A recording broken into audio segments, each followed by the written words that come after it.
Phoebe Pierpoint. Wow, what a story. What a story. Phoebe now coaches entrepreneurs for growth. But her backstory is absolutely incredible, inspiring, awesome. Difficult childhood. She realized in her teenage years that they weren't in the financial position that she was led to believe. She found out that she had to, go to college on her own merit, so she worked hard. Track and field, she ended up getting a scholarship, but then back injury led to surgery. Infection occurred. She had to leave school. Was told just to go on disability, did not worry about it anymore. She refused to do so. Second surgery didn't go well. It's absolutely incredible what happens. She gets burdened with a big debt from her father, unbeknownst to her, right before her wedding.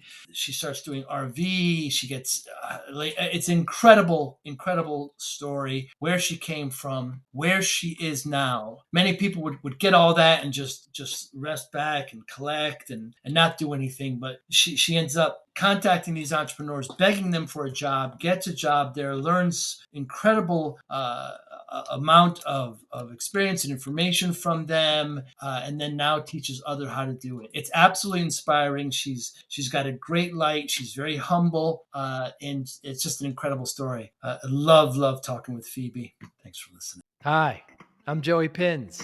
People ask me, how did I lose 130 pounds? The quick answer is always discipline. I started my business, wasn't paying attention to my health, was eating too much, drinking too much sweets.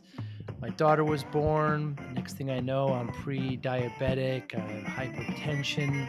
I knew something had to change. Discipline.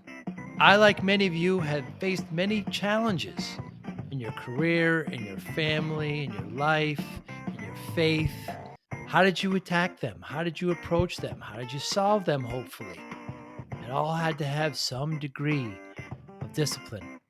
I'm also asked, how did you found and start a tech business that lasted over 25 years? Discipline. I was committed to it, enjoyed technology, didn't enjoy some aspects of it, but knew it was necessary. Discipline. Our podcast mission, how do we use discipline to better ourselves and society? Join me, please, as I talk to interesting people and discuss how they use discipline in their family and their passion and their careers and how it helped them. Our podcast vision, growth through learning from others. Joey Pinz Discipline Conversations. It'll be light and serious. Join us, please. Thank you for consideration. So I will be having conversations with a lot of the coaches and the finalists from 2023 and, just kind of talking about them a little bit and their solution in some future podcasts. We want to make kind of an introduction to that as well. Yes, absolutely. So yeah, like I said, as the years progress, more people are getting involved, and then back to these vendors looking for a way to create a name for themselves with consistency. They need people like you, which is why I'm so thrilled that you're willing to work with me and work with us on this. So you're going to be you've graciously accepted to host these, and I appreciate that. Where you'll interview all our contestants. You're also going to interview last year's head coaches, last year's judges, last year's finalists. So you're doing all that. And I think it's important, for if you're a vendor and you're watching these, take note of this and how you get more involved. Watch the program. Watch what these men and women are all doing with us, because they're doing a lot. That's how you grow your business. If you're an MSP, watch these things. Get to know who people are and then inquire, because you're all looking to have stack alignment and you're all looking for credible and reputable businesses. We're vetting them out for you. We're putting them on display for you. Watch them, ask questions, find out, do your due diligence. Don't wait until IT Nation Connect to see you like at a booth and then buy 5 or 6 different technologies that you don't need. So 2024 PitchIT, ConnectWise PitchIT. What's new and exciting about it?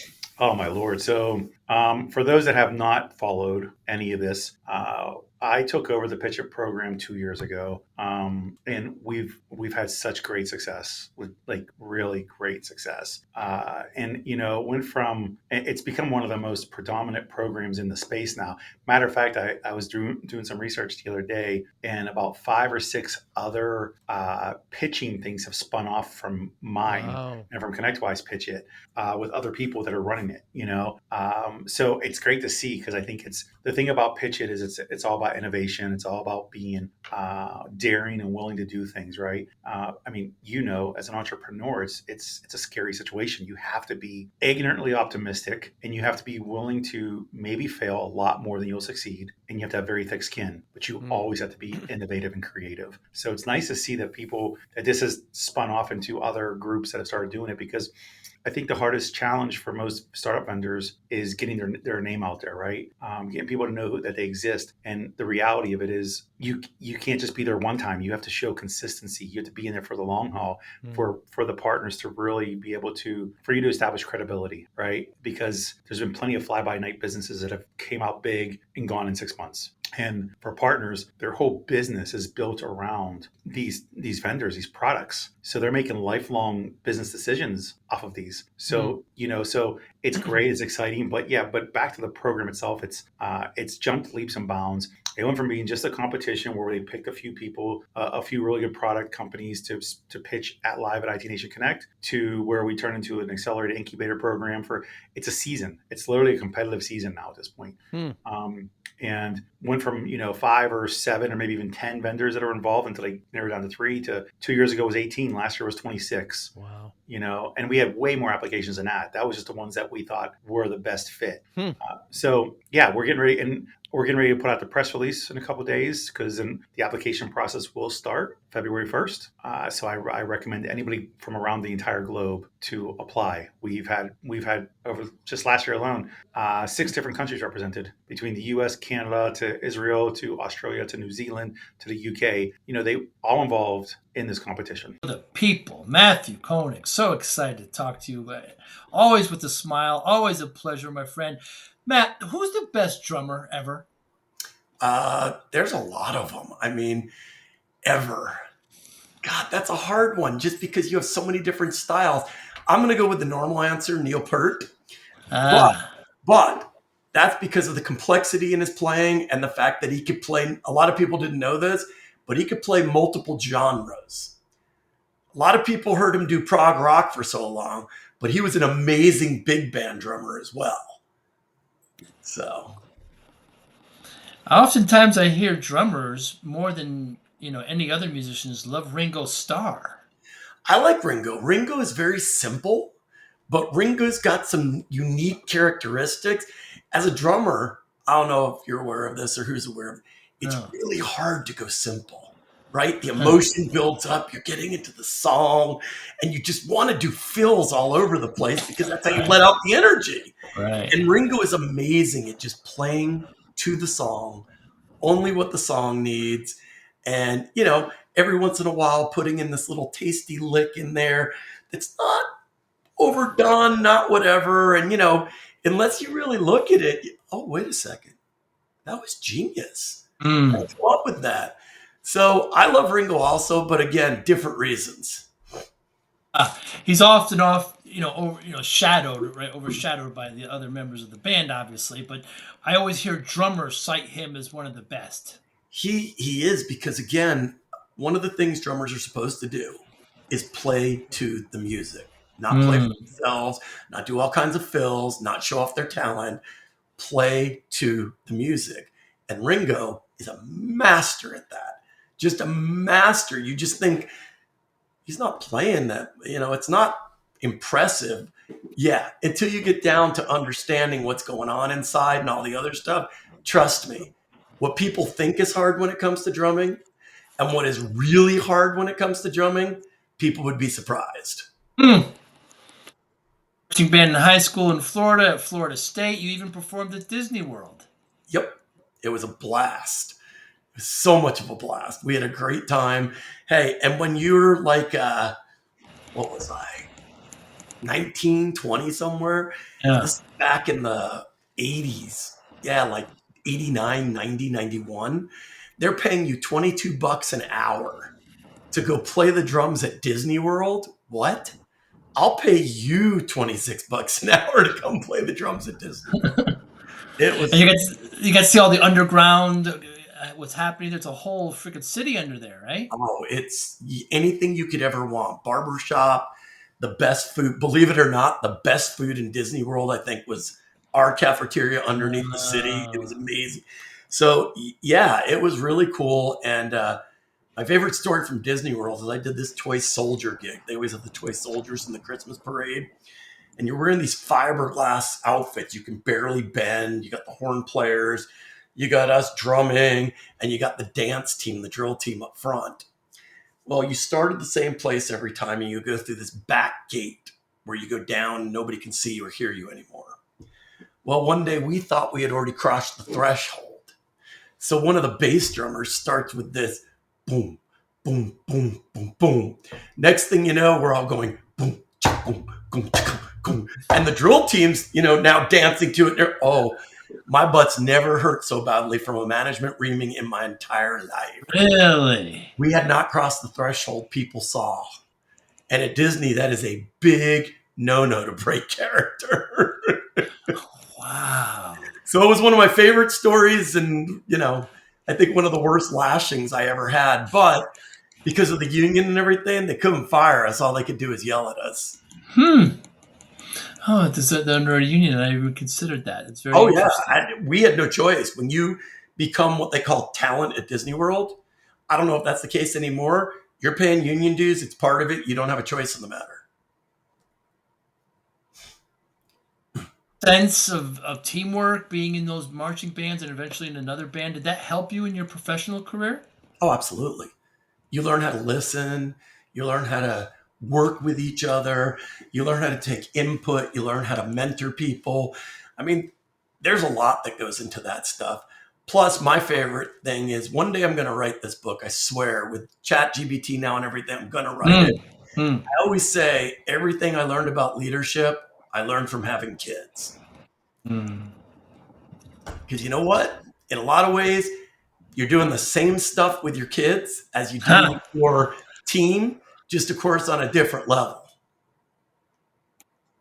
Very interesting. So we met when you were at Rapid Fire Tools back in 2019? No, 2016, I believe. You were there for about 5 years. There. That was a long time ago. Yeah, and then they were acquired. What was that like? It was interesting. When I started at Rapid Fire, they told me I had 3 salespeople. I walked in the door and I had 3 telemarketers. And the reason I differentiate, salespeople don't have A through H, I through whatever. I was like, what are you doing to me? A few weeks into it, I'm trying to train them the best I can.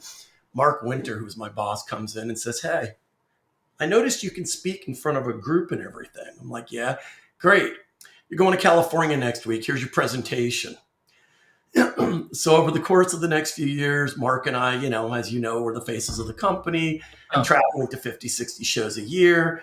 But in the background, I was building out the account management team, the acquisition team, the pre-sales engineering team, the onboarding team. When I left, I probably had about 30 direct reports, somewhere in there. And when Kaseya bought us, it was just, I don't think it's replicable in the fact that I got to build my culture from the ground up. Literally starting it from nothing. So the culture was very much a reflection of what I wanted in a sales organization. It hummed. It went the way I wanted. I didn't lose people unless I wanted to, but I also could be very picky about who I brought in. I didn't care if you were an amazing salesperson. If you didn't fit my culture, you weren't coming in. And Kaseya's culture was very different. So within about 6 months, I realized that this just wasn't a cultural fit for me anymore. It didn't make sense based on where I wanted to go and where they were going. So I chose to part ways. You are secure now for a year, then Threat Advise and Galactic Advisors, but now your home is at Nodeware since about a year and a half. Yeah. And it's a great spot for you. It's a great fit. Oh yeah, it's amazing. I've been in the channel a long time. So when I left Threat Advice, it was of my own accord. And I left without having another gig because there were just things going on there that didn't make sense anymore. And, we all agreed, as a matter of fact, about 2 months later, the CEO of that division and my other partner in crime both left also. So we'll leave it at that. But so I was doing consulting work with some MSPs because I like doing that sales and marketing stuff. And Nodeware came along. And the reason I say all this is to say, bringing companies to channel is hard. You know this. And there's a formula, right? And it's the same formula every time. What goes on underneath these things can be different on how you do it, but the formula is the same. And for me to do that again, I mean, I'm getting old. It wears me out, traveling on the road all the time and everything. I wanted it to be in this order: a product that I believed in, that I thought really would make a difference in an MSP's life. Second, the cultural fit. Do I want to work with these people? Are these people that I feel I can work with and trust and grow with and build with? Then comp. As opposed to a lot of people, and I was guilty of this when I was younger, go after the compensation plan, right? How much money can I make? I was very determined to make sure that if I didn't, with all my heart and soul, believe in this product, that I was just going to keep consulting. And I can honestly say that, and this isn't a sales pitch because I don't do product pitches. I hate it. I'll give a 10-second overview, but I will just say I truly believe in this product to the core of my existence, that this will change the way MSPs go to market, the way they do business, and the way they protect their customers. And if I couldn't say that looking someone in the eyes, I just wouldn't do it anymore. Yeah, and of course, the MSP, the managed service provider, I'm a former one, as you know, and giving them tools to better support the small to medium sized business is very important, obviously, to them and to their clients. So when you found your home here, it's very interesting that you talk about compensation being last, because we often, the youth don't really see it that way. A lot of times they're a bit blinded by it, and they're strapped with lots of debt. We can see that. But going back to the managed service provider, which is really a small to medium business, Matt, they need a lot of help. They're usually tech led, and they suffer in sales and marketing and some of those soft skills. Yeah, badly. And it's interesting. I mean, one of the things I teach, and you know this, I travel all over the world, literally. Went to Australia twice just in the month of October last year, 2 weeks apart. So I'm a sick human being. Wow. But what I teach is how to sell cybersecurity services. There are so many gaps, not just in their selling process, if they have one, or their thought process about sales, but especially when it comes to something as critical as cybersecurity sales. And I try to pull them away from product discussions and try to pull them away from, I guess what I'll call technical discussions, or trying to tell someone they're wrong, and really teach them how to get inside an SMB owner's head and get them to think about their company and what it would look like, and understanding what gap exists between what the customer thinks and what they know to be the truth. You can't just tell someone that's the way it is. And it's funny, in the sessions I give, one of the biggest things that seems to make one of the biggest impacts, believe it or not, because I only get 30 to 45 minutes. So it's not like if I'm not consulting, I can't give that much advice. But one of the things I think is interesting that seems to make a huge impact is I talk about confidence. And I talk about not going into a customer or a possible customer and going, "Hi, my name is George and I'm selling cybersecurity services and I think you really need them." Stop it. You're the expert. You know what they need. Your job, though, is to draw it out of them and get them to tell you that's what they need. And there's an art to it. And that's why I'm so passionate about teaching it and helping them. Look, I'm 55 at this point, and my wife always says, "Why do you talk about your age? People don't like ages." And you know what? I don't care. I'm proud of it. I'm 55, and I've just gotten to the point where whenever I give a talk, I tell people up front, look, I have no filter. If you don't want to hear it like it is, you get your feelings hurt easily. You get upset if someone talks to you about stuff that, you don't agree with, or whatever the case may be. You should probably leave now. I've had people come up afterwards going, "You weren't kidding." I'm like, why would I kid about that? I don't have the tolerance for stupid anymore. And stupid doesn't mean doing it the wrong way. Stupid is I'm not even willing to listen to another way of possibly doing it. So I don't want you to get the wrong idea that I think if you're not doing sales and you're not doing that you're stupid. No, Not at all. It's if you have the opportunity to talk to someone and you're not even willing to listen to me, another MSP, I don't care who it is, this isn't about me, and you refuse to do so, that to me is stupid.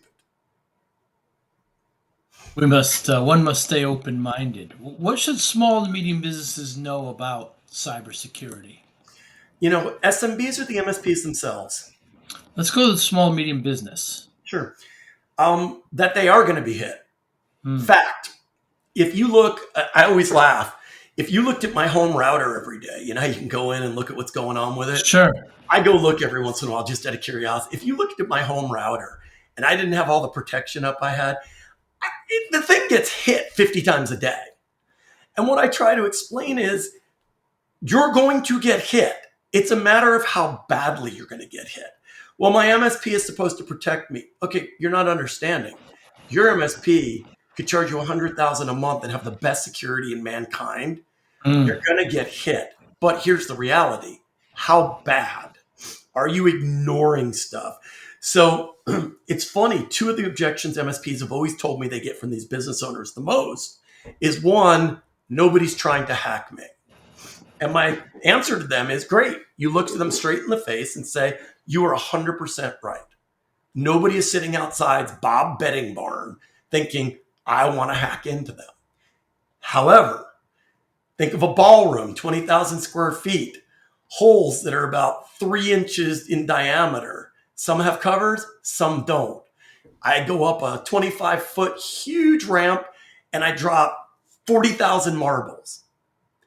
Do you think it's possible a marble will end up in one of those holes? The chances are highly likely that more than a few marbles are going to end up in holes. If yours isn't covered, your credit cards spend the exact same way as anybody else's. So therefore, you are 100% right. In most cases, unless you really piss somebody off, they're not trying to get you. They're trying to get anywhere they can get easy. And the next one is, well, I never hear about anybody being, hacked or whatever the case may be that's my size. Well, you're right. Because you want me to be honest? Nobody gives a shit about you. You're too small to show up on the news. It's not sensationalistic enough. And oh, by the way, if you got hacked, are you going around town letting everybody know how you got hacked? I don't think so. But statistics now say the latest reports out for 2023 said it was, what was it? The study with 10,000 SMB owners or whatever. And when they talked to them, they found out, in talking to customers and stuff like that, 50% of customers will not do business again with someone they know that's been hacked. Currently, people that are going after to breach businesses, 65% are SMBs. And those are defined as companies with under 200 employees, meaning for the purpose of breaching. I think of an MSP as being, bigger than that in cases. But in this study, it's at employees of 200 or less. Dude, are you okay going out of business?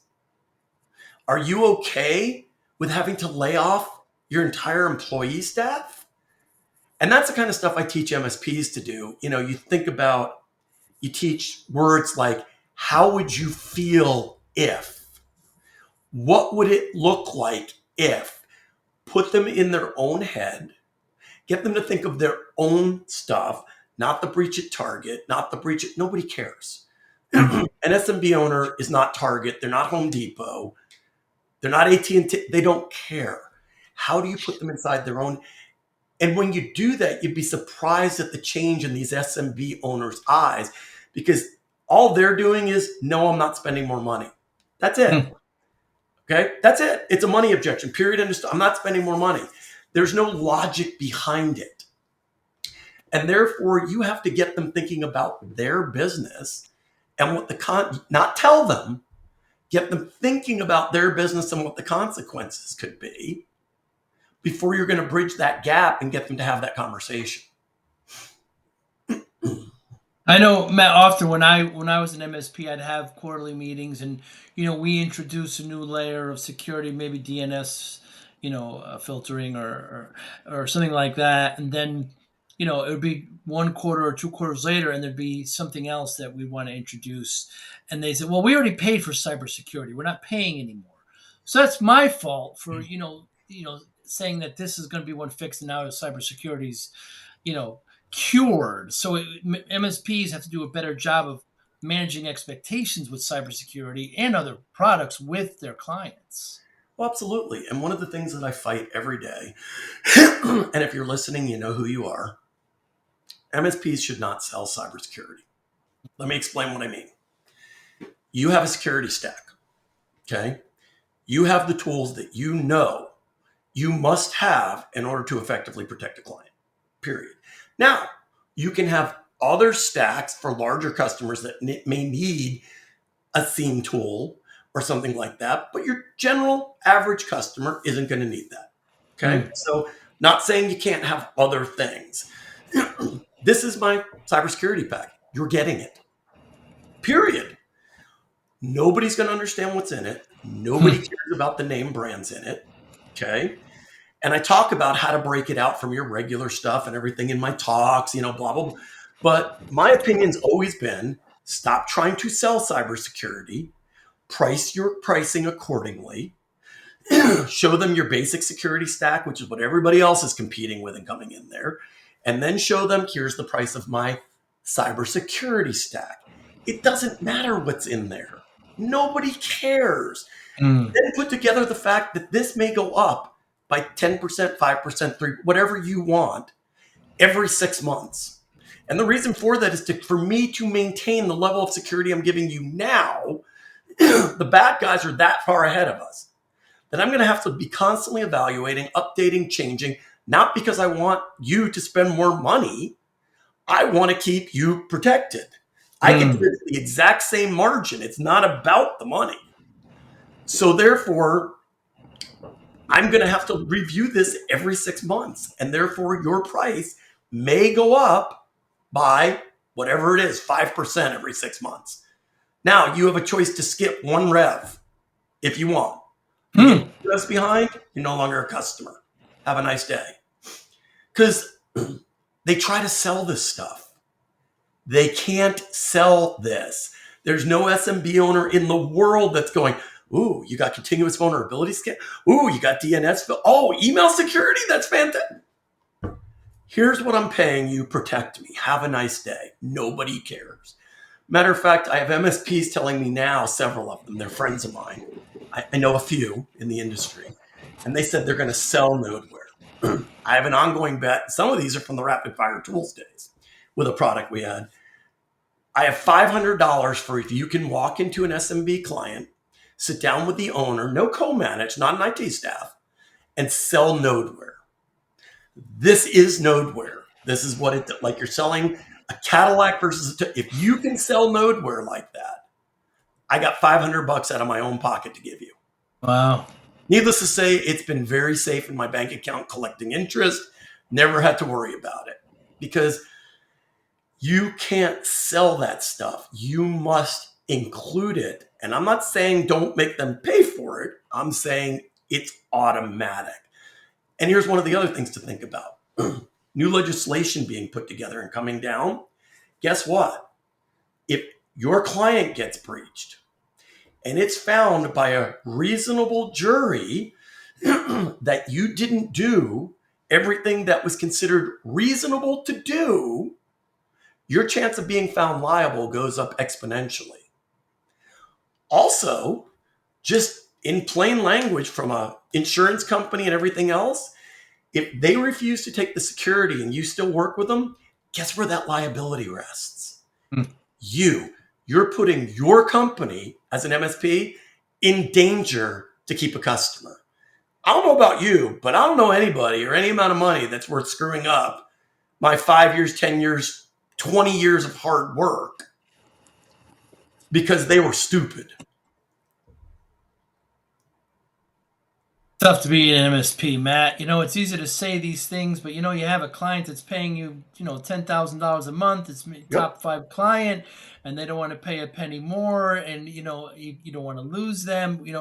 When I talk to MSPs, 3 things keep them up at night. First is cybersecurity. They're worried about their clients getting malware, whatever, and they charge flat rate, so they got to work on it. Probably going to lose the client. Second is staffing. They're worried about their big techs leaving. Yep. How they're going to replace them, and then third is how they're going to grow. So what you're saying is so correct, and it's just tough to be a managed service provider. They're usually tech led. They're not. I don't mean to discourage here, but they're not the best leaders sometimes, and they're not good at sales. They start selling features versus value. Yep. How can we help them? Well, I mean, I really think, first of all, to your point, I agree with you 1,000,000%. It ain't easy. I don't think it's easy. I give advice based on experience, not because I think you can snap your fingers and make a change. I just want to put it out there that I'm not looking at you as a business owner and thinking I'm in your shoes. I know your exact business. And why aren't you just making this? I totally get that. I don't know that. All I can do is give you the advice of things I've learned over my time. And then you take that and use it for whatever you want. That's all I can do. So I don't want any MSP business owner listening to this thinking I'm just going, why aren't you doing this? Why aren't you doing? No, that's not the case. And second of all, I think every MSP owner has to take a sales class. I'm sorry. I think every MSP owner should be required. Now, I know it's their own individual business, so I don't know who's going to require it, but should have to take a sales class. And people say, well, what kind of sales class? I don't know. There are all kinds of them. I got books back here. You can take a question-based selling class. You can take a gap selling class. You've got Jennifer Bleem. You've got Chartech sales courses. You've got, I do teaching on the side. Not that it's a huge thing. And, I don't moonlight a lot from Nodeware, but I've consulted as well. There are so many resources out there if you want to do it. And to your point, look, if you're tech led, you're going to get to a certain point and you're going to need help. You may not have the money at that point to hire a sales leader. So what's the next best thing? Invest in yourself. Learn some things. I hear all the time, even from a marketing standpoint, which I know is not completely sales. I try all this marketing and it doesn't work. Or I hired a salesperson and I had to fire him within 3 months. And then I often sit down with them and go, well, hold on. What kind of leads were they working? What kind of information? Did you have a CRM to track? How were you doing some marketing to help them? Were your products packaged so they could easily go out and sell stuff and go through all this? And then they go, well, no. Then what do you want them to do? I know you didn't bring them in and say you have free reign. I don't know about sales. Go. So what did you expect them to do when you set them up for failure? So that's why I think every MSP owner should at some point. Now, some of them have been very successful, built large MSPs, now have great sales. I still think every MSP owner, no matter where they started, should have to take a sales class and understand a methodology and how it's done, even if they never use it. All these books, I don't use one of them. I've taken all these classes, and you know what? I use as Pete's and parts. That's what fits my personality. So you don't have to just take one and say, this is it. But you should at least have some practical knowledge. And then, I know I'm weird. There are these things called conferences. We may have seen each other at a few. And there may be, a few thousand MSPs that attend these. Some are very successful. Some are just getting there. Here's the concept. Ask people you meet what they do. Ask them how they do it. If they're not in your market, what I found in this community is everybody's willing to share. They're willing to share how they did things. They're willing to share documents. They're willing to share methodologies. Ask. I mean, at the very lowest level, do that. And I still find a lot of people don't. And that's where it drives me crazy. And that's why I'm so passionate about teaching this and doing the consulting work I've done, because there's so many good people that own MSPs that just have a few blocks in their way from them getting to that 500,000 or $1 million mark or whatever the case may be. And I just go crazy looking at it going, I can help you. I want to get you over that. For an MSP today, Matt, and their organic growth is less than 2%. That's all referral based. They're doing quite well, and I said, well, organic growth. You just do some marketing and just do some follow up. And he goes, oh, we're not interested in just emailing a bunch of prospects, and we want to be more selective. I don't know what you're talking about. You want to get your services, just make it available to all of them, and if they're interested, they'll pass. And if they're, it's just the mentality.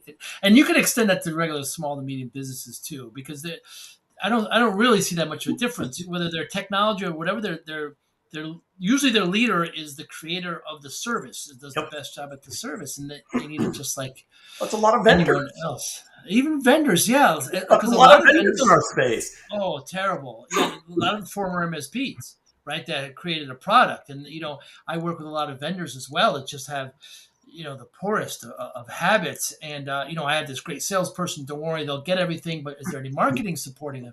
No, I'm guilty of that. In the 90s, when I started my MSP, as 95, 96, I hired a salesperson. I handed him the yellow pages. It was terrible. I didn't understand the difference. I had to learn. I had to understand. You mentioned conferences and,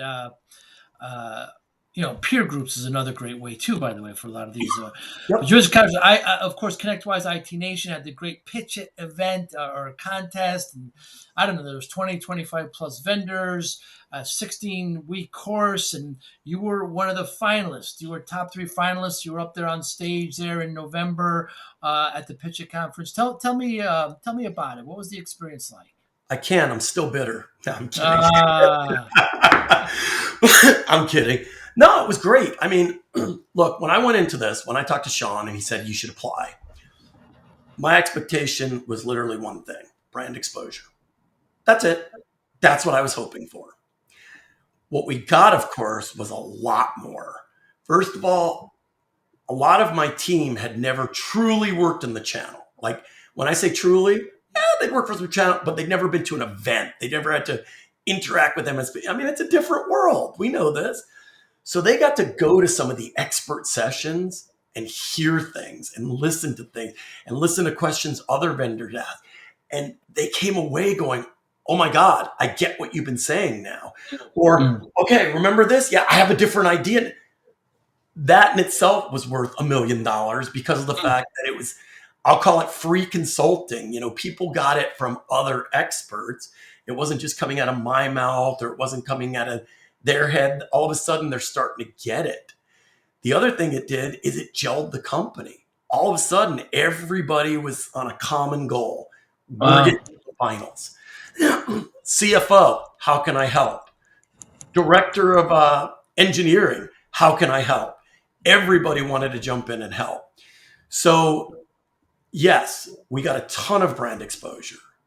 I was on dozens of podcasts. We were all over social media. We got lots of new customers.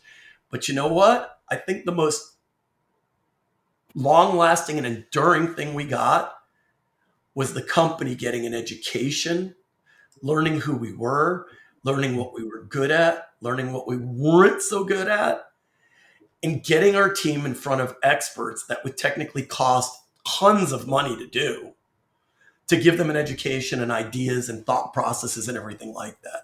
I mean, that was the huge benefit out of it to me. Now, don't get me wrong. I'm a competitive person. I wanted in the damn finals. So I'm not saying we didn't go after it.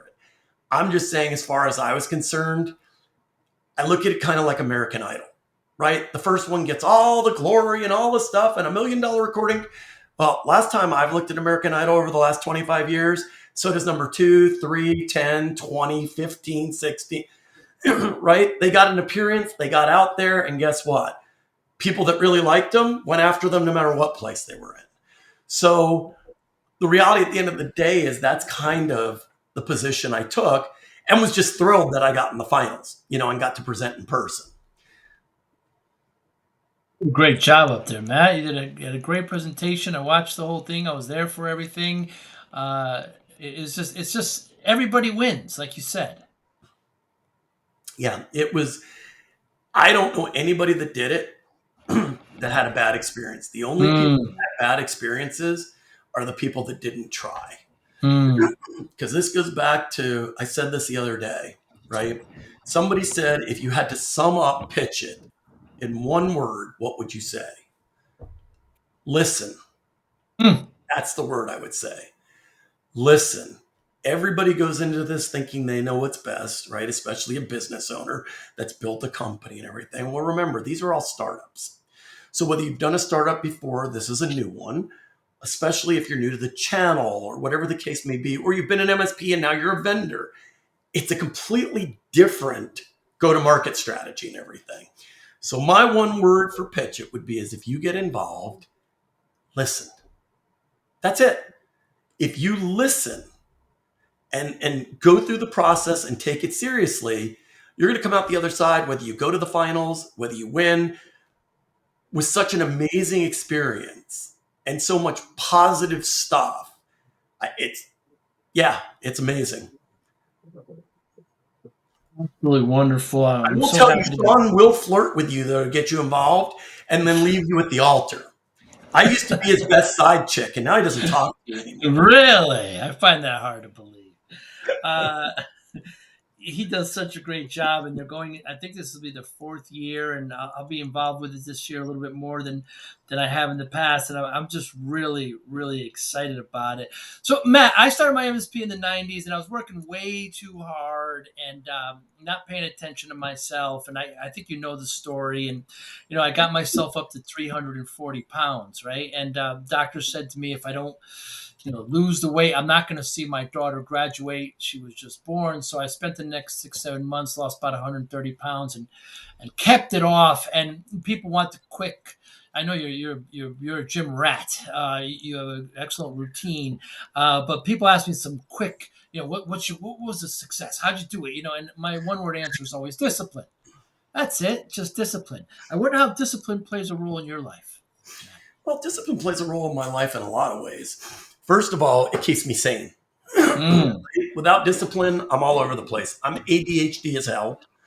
I also have OCD that I actually have to take medicine for. So it's not just like people say they're OCD. So within reason, I have to be regimented, right? For me to know what to do. So my day, outside of calendared meetings, I know what I'm dealing with in the morning. I know what I'm dealing with in the afternoon. And I know what I'm dealing with after hours because it's the same stuff every day, whether that be returning calls, HubSpot, CRM updates, meeting with my team, same days, same times, same whatever. When I go to a show, I have a complete routine. My travel routine is very specific to make sure I don't miss anything, to make sure I don't forget anything. When I go there, how I do the boot. I mean, going to the gym and making sure I don't give it up. As you said, there are lots of times I don't want to go to the gym. But you know what? Especially like if I'm at a show, but people have seen it. They didn't believe me, but at 10 p.m., I'm in the gym. Because I know if I'll get myself there, I'll feel better. So I think it's just the discipline to know what you need to do. More importantly, know that you don't know what you need to do and find out. And then make a plan. And to your point, taking care of yourself should be that top priority because you know what? Doesn't matter how much money you have if you're dead, right? My wife and I talk about this all the time, right? We've done okay as far as our careers and putting money away and stuff. And, we always worry about money because that's just who we are, right? We're always worried about, should we do this? Should we do Well, then you get a little older and you realize, holy crap, we're empty nesters now. My kids are grown. I have a grandchild. And what are we going to save all of that money for? Right? Why aren't we going traveling? Why aren't we doing things we want to do while we can? Because you know what? What you really learn, and I shouldn't say I didn't believe it. I heard my parents. I listened to my parents and I said, that makes sense. But as I'm sure you know, and others out there know, you get to a point where you realize, holy crap, they're right. You never know what tomorrow's going to bring. You never know what next year's going to bring. So one of the things I'll always tell people is, look, eat right. Now, I'm not saying you have to eat like a rabbit, right? Just eat right, do your thing, take care of yourself, go to your doctor's visits and stuff like that, and do stuff for your mental whatever. If you're working all weekend, every weekend, look, I know sometimes you got to do a job on the weekend. It's the way it is. But if you're working all weekend, every weekend, I know you think you're hustling and you're trying to make a lot of money. What you're going to do is you're going to burn yourself out. You're going to make yourself unhealthy, and you're going to get yourself to a point where you can't grow your business anymore because you're not mentally or physically capable of doing it anymore. And it took me a long time. When I'm preaching, trust me, it took me a long time. I started in the enterprise space. I used to work 7 by 24. You're working on a $10 million deal with a large Fortune 100 company, and you got all kinds of different decision makers and engineers involved and all. Been there, done that, burnt out, got an ulcer literally that I had to have treated, ended up with high blood pressure, et cetera, et cetera. And this was all in my late 20s. We're not talking about my 40s or something. So it all of a sudden hit me that, you know what? I can make all this money, but then what? If I don't ever spend it, what's it going to do? And everybody goes, well, you never know what's going to, yeah, to a point, you're right. You never know what's going to happen. So put away money for a rainy day. But how much money do you need put away for a rainy day? Right? Live your life, enjoy your life, be there for your kids, be there for your spouse, or significant other, because when you take your eye off the ball like that, you're not helping anybody.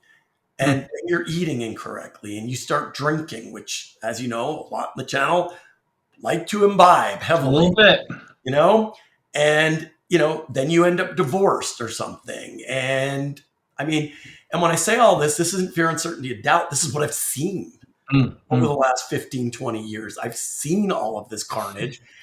And it's like, look, I don't know your marriage, so I can't get involved in that. But the other stuff, you could have been.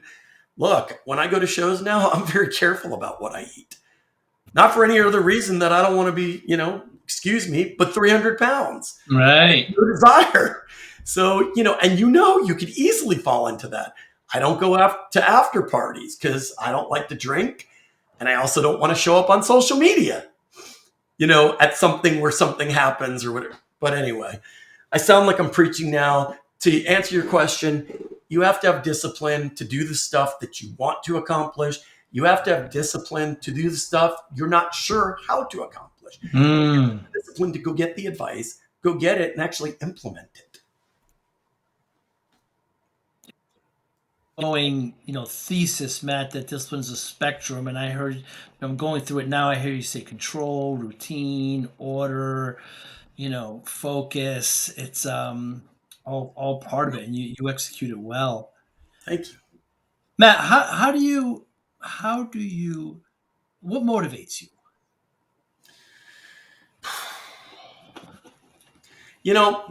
If I answered this in my 20s, I would tell you being the best.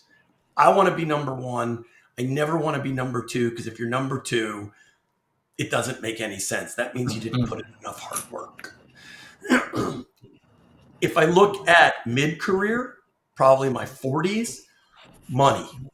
Money motivated me. I wanted to make as much money as humanly possible so I didn't get stuck later on not having enough. But now, my wife, my kids, being able to enjoy my life, traveling, I'm definitely one that subscribed to money can buy you happiness. And my grandfather was worth, I won't get into the figures, but let's just say a lot of money. And he was the most miserable human that I ever knew. And I didn't realize that till later on in life. And what I realized over time was money doesn't buy you happiness. It buys you choices at a point. So my answer is not to work hard, but know why you're working hard. What are you working hard for? Because if it's an empty abyss, then yeah, it's an empty abyss, and you're never gonna be satisfied. That craving is never going to be satisfied. And right now, I like the challenge of bringing Nodeware to the market. I've done it with a few other companies. I like the challenge. It's a lot of fun, right? I get up, I enjoy myself. I like the travel, although I could do without the airports nowadays, but I like being at the shows and speaking and being with MSPs. But really, when I get up in the morning, getting to be with my wife, keeping my health in check so I can live as long as possible, getting to see my grandson as often as possible, mentoring my kids, because, those of you that have kids know it never stops, right? It just never stops, and being around for them. I don't want them to see me as the dad that isn't in their lives or isn't present or isn't around when they need me. But given that, Matt, how do you measure success? I measure success at this point by when I make up in the morning. Am I happy or am I miserable? And I know that sounds weird, but when you boil it all down, because there are, of course, other things that go into that. But when I wake up in the morning, am I excited for the day or am I dreading the day? If I'm excited for now everybody has bad days. So I'm just saying overall, am I happy more days or dreading it more days? If I'm dreading it, it's time to make a change. Yeah. Right? If I'm excited about it, then I keep doing what I'm doing, right? Add to that, subtract from it like normally. But if you just get to a point where you're dreading getting up more than you're happy when you wake up in the morning, you need to really look in the mirror and think about making some significant changes. Now, you may not know what's making you miserable, and that's okay. It's what therapy's for. That's what reading is for. That's what, groups are for, peer groups, talking through stuff is for, right? You may not know exactly, but if you ignore it, I can guarantee you it's just going to get worse. And if it gets to a point where you're waking up every day and you're miserable, that's when things start to go downhill everywhere. You got to decide what makes you happy and do it. And again, we all do some things that are unpleasant. I hate firing people. Hate it. Literally still to this day makes me nauseous the night before. I can't sleep. My stomach's upset. That doesn't mean I haven't done it 100 times in my career, because I had to, based on things that were going on. So I'm not saying everything's pleasant. I'm just saying, though, you got to decide what makes you happy and move towards that. And even if you're doing something right now because you're saying, look, it's the thing that will make me happy because it'll get me to my goal, that's fine. But do you know what you're doing is getting you to your goal? And therefore, in essence, that's making you happy because it's getting you closer to whatever that goal is. I'm a big believer in goals, and I used to give my sales teams what I call life exercises, and I'll explain it in 30 seconds or less because, we used to go for it for 30 minutes, but it's basically take your favorite journal, pad, pen, whatever. If you want to drink, if bourbon's your thing or a glass of wine or whatever, go sit somewhere quiet in your house or the library or your favorite place in the park. I want you to write down everything you ever wanted to try, do, or be. And nothing's off limits. I mean, nothing. Whatever pops in your head, you write it down, even though you're going, I don't know that I'd ever do that. I don't care. If it pops in your head, you write it on the list. When you're done and you've exhausted everything you can think of, go back through it now with you involved and cross out anything you go, I've thought about it, but I don't think I'd ever want to do it or be it or whatever. Like one of mine, the thought of skydiving thrills me. It ain't happening, but it thrills me conceptually, right? The speed and everything. It's still never happening. I die on my way out of the plane. So that's an example of one that, came out of my brain as something, that I'd like to try, but it ain't happening. So I'm crossing it off. Go through the list and cross off anything. If you did it right, there are going to be things on that list that you're going to need to cross off that you go, nah, I've thought about it, but nah, or I wanted to be a doctor, but it's too late, whatever. Now, if you choose to, add your significant other back in.